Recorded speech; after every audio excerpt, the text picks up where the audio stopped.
Tenno, an honor as always. We exist in part thanks to your generosity.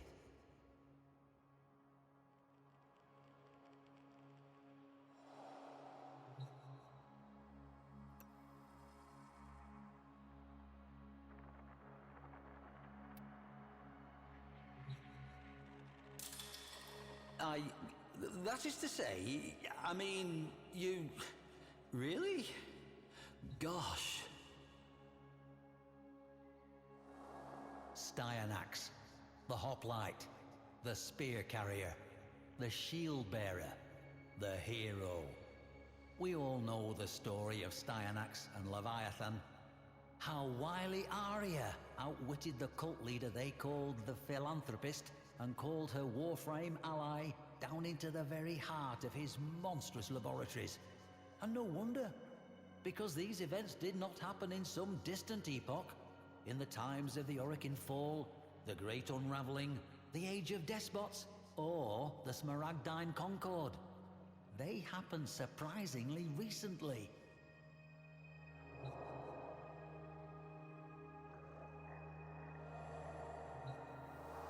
We have so many monsters.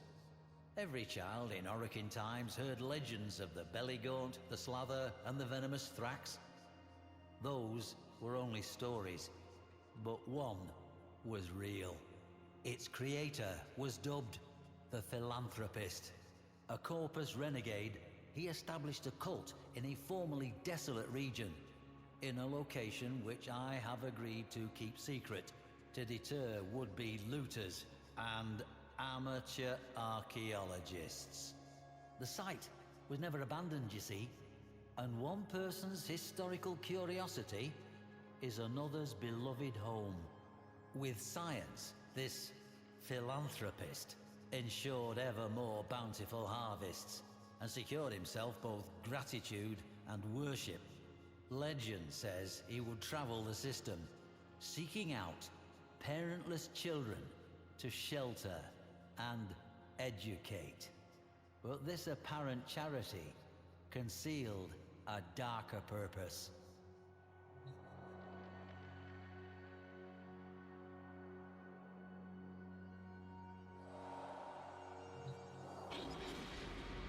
The Shield of Stayanax, emblematic of his vow to protect those in danger.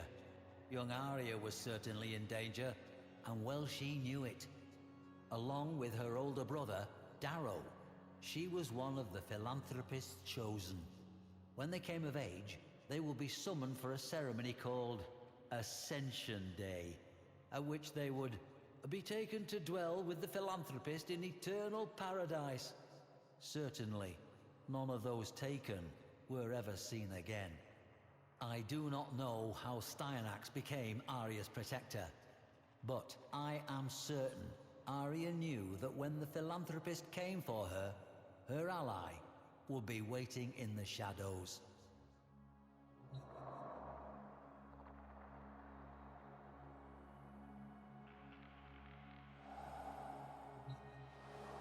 This was the fate of the Chosen, to be merged together into a single monstrous mass, Leviathan. What possessed the Philanthropist to create such a travesty?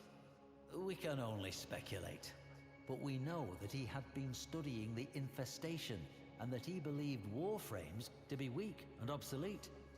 Perhaps he craved domination over others. Perhaps he yearned to create new life. Life over which he alone was God. Regardless, he was too much of a coward to pilot the thing himself. That was to be Arya's role. But Arya called upon Stayanax, who, if the ruins of the temple roof are any indication, made an explosive appearance. Faced with the certainty of defeat, the Philanthropist clambered into Leviathan and took command of it.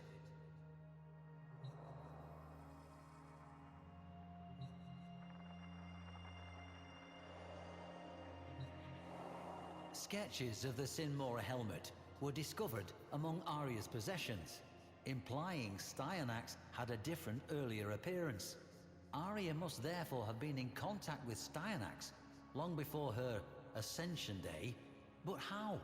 There is a story that crops were found flattened in those fertile fields in the shape of a lotus flower, not easily visible from the ground, but detectable by an automated satellite. Stayanax was there to defend Arya, and defend her he did. Colossal fist met unyielding shield again and again with agility and endurance. The Warframe outpaced his towering foe. As the Warframe and the monstrosity did battle, Arya saw a familiar face among the multitude. Her brother, Darrow. His blank eyes showing no sign of recognition.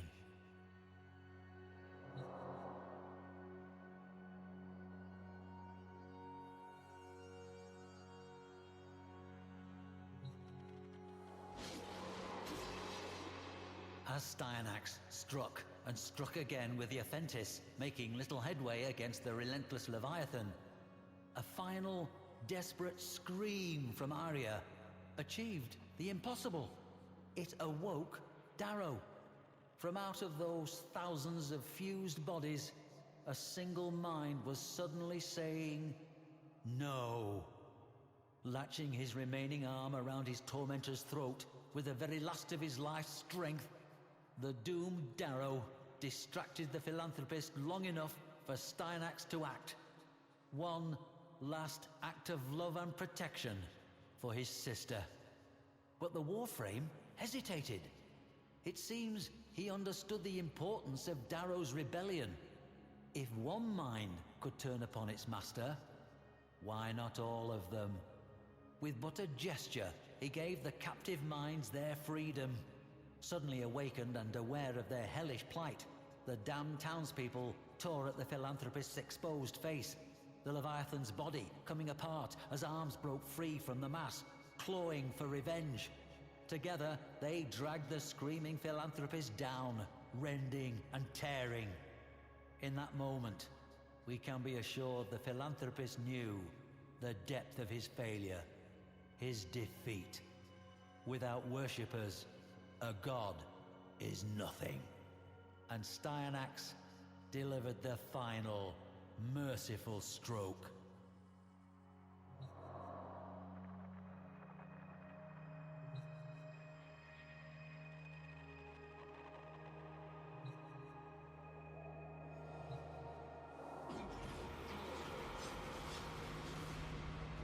Imagine the horror the non-chosen felt in the aftermath. Fear, uncertainty, and above all, unquestioned habit had allowed a monster to flourish. Arya took over the cult and made it a community instead. They still thrive to this day, or so it is claimed. Stayanax is the story's hero, but it was Arya's courage that summoned him. All revolutions begin when one voice dares to say, "I will not." Somehow, across the dark reaches, Stayanax saw that courage burning bright and swore it would not stand alone. I would visit Arya's temple myself, but I am indisposed at present, a long-standing condition. All donations are, of course, appreciated.